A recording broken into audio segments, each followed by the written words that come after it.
He may not know it, but my son is in extreme mortal danger.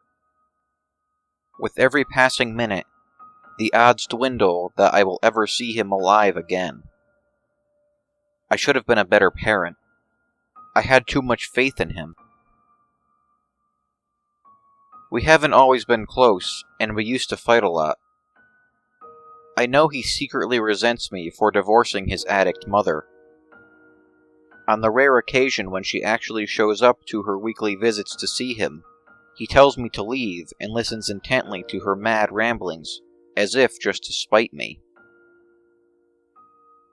Despite how many times I have told him that I only do things for him because I love him and want what is best for him, he refuses to consider me as anything more than a roommate who pays for his expenses. He has a short temper and is very rebellious, despite his age. This brings me to our latest problem, one that could prove fatal for him. You probably all know about time control by now, but for those of you who have not kept up to date on current events, I will describe the recent past through my point of view. As you may remember, it was just 1 year ago when the research company Hastal announced its revolutionary breakthrough of time manipulation. I remember laughing at that headline, thinking that it was some ridiculous hoax that some unfortunate news reporter happened to fall for. But, as I saw the footage of the world's first time traveler in action, I realized that the world would never be the same again. At that point, time machines were too large for practical use. A machine larger than a house was needed to slow down time for a small lab mouse for less than 5 minutes. Still, the world watched in awe as the mouse moved at supersonic speeds through a series of mazes. Though many had initially believed that the creature had gained some sort of supernatural ability, the scientists in charge of the public experiment promptly explained that the mouse was not actually moving faster than normal, but that because of the machine towering above it, time had become slower within the maze. What had seemed like minutes to us was actually almost an hour to the mouse. Scientific communities from across the globe celebrated the historic breakthrough, but Hastal was preparing for a more lucrative future.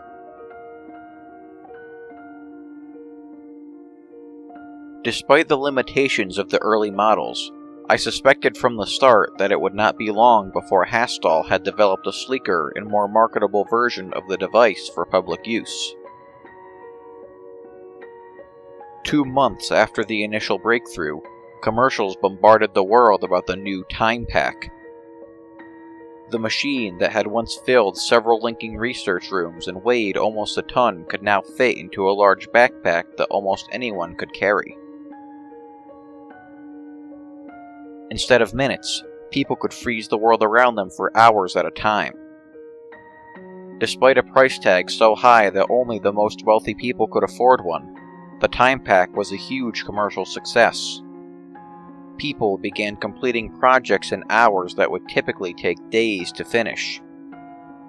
Fewer people complained about sleep deprivation and time-constrained work schedules.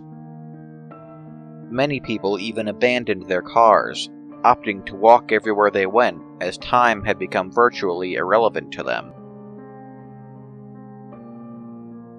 As sales increased, newer, lighter, and cheaper versions of the Time Pack were developed. It was not long before millions of units had been sold. With Time Packs, everyone seemed happier. They finally had all the time they could ever want.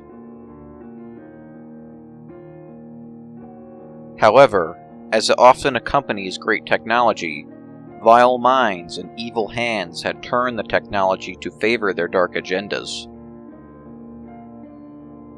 Police officers were promptly equipped with Time Packs as thieves and serial killers began committing their crimes at speeds that made them virtually invisible to the human eye. Drug lords could create and distribute their substances in the blink of an eye.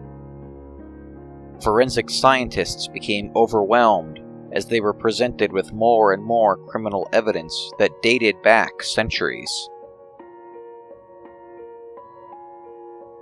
As things got worse, Hastall realized the dangerous power of its devices and began requiring licenses and background checks from its customers, but it was too late. More stories flooded in about high-ranking officials being assassinated by ordinary, disgruntled people. There are even rumors that in less developed countries, people are forced to use time packs to contribute an entire lifetime's worth of work in a matter of days, leaving entire villages destitute, save for an incredible number of elderly people. The greatest blow to Hastall's reputation did not become public until recently, however. You all have likely heard of Randy Hill. He was a 9-year-old boy who had received a time pack as a birthday gift. By nightfall, Randy had vanished. Over the following days, the worried parents reported 3 break-ins, 1 by a teenager and 2 more by adult men. By the 3rd day, Randy's body was found lying on his bed in advanced stages of decomposition. Forensic evidence suggested that not only was the body over 100 years old, but that young Randy had died from old age. He had lived his entire life in just 3 days. His body would have been nothing but dust if the batteries in his time pack didn't run dry. But you all have likely heard most of those stories. What you didn't know is that just last week, my son got a time pack of his own. He got it from his mother during one of the few visits that she is allowed. That drunk has lost all sense of responsibility for our child, and it showed when she used her inheritance to buy my son a brand new time pack with no thought as to his well-being. He is, or at least he was, 11 years old, so I didn't confiscate it from him, but I made him promise me that he would treat it with the kind of respect and restraint that he would show a firearm, and as long as he promised to only use it to do homework. Unfortunately, but expectedly over the past few days, I have seen him less and less. He would often startle me by walking into one room, only to walk out of a completely different one moments later. I knew he was having fun, but I feared that he might have been using his new toy too much. My fear was confirmed yesterday.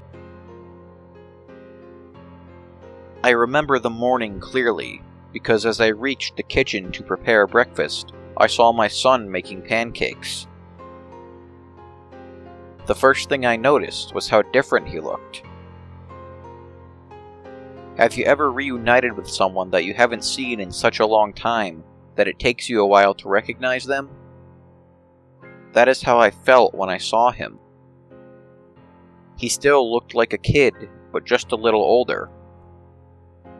I also realized I had never taught him how to make pancakes. I sat down and talked with him about what he had been up to the night before. Straining to remember, he recounted that when he had gone to bed, he forgot to turn off his time pack. When he woke up, fully rested, he realized that it was still night and that only a few seconds had gone by. He was not tired anymore and figured that he would spend the rest of the night reading his books. As he reached for the off switch on his time pack, he realized that, if he just kept it on, he could read an entire library of books and do just about anything else he wanted in just one night. He then told me about how he spent days switching between reading, watching cartoons, eating, and sleeping. After a while, He got bored of the routine and the darkness of the night and finally turned the time pack off.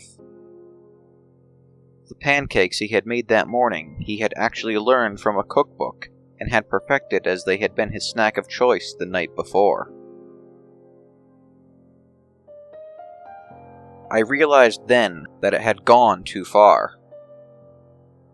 I didn't care about how much he enjoyed stopping time. He had to put an end to his bad habit, or risk losing some of his most precious years. I sternly told him that he had to stop, and I demanded the time pack.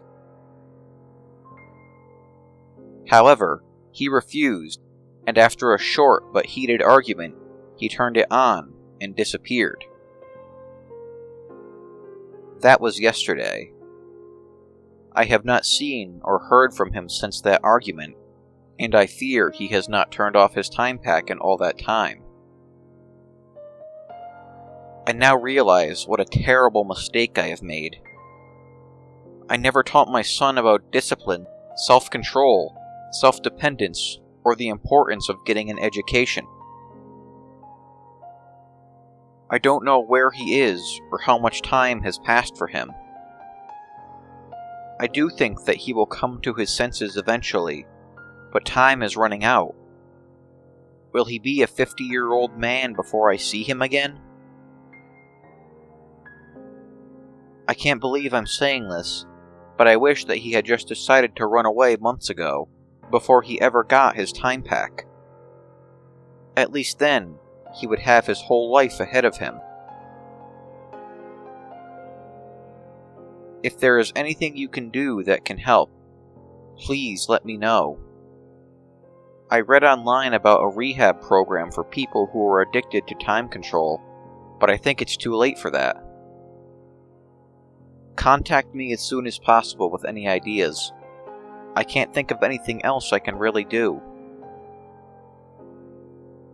What makes me most nervous is that it's an exceptionally beautiful day outside. I can imagine someone spending all of eternity out there.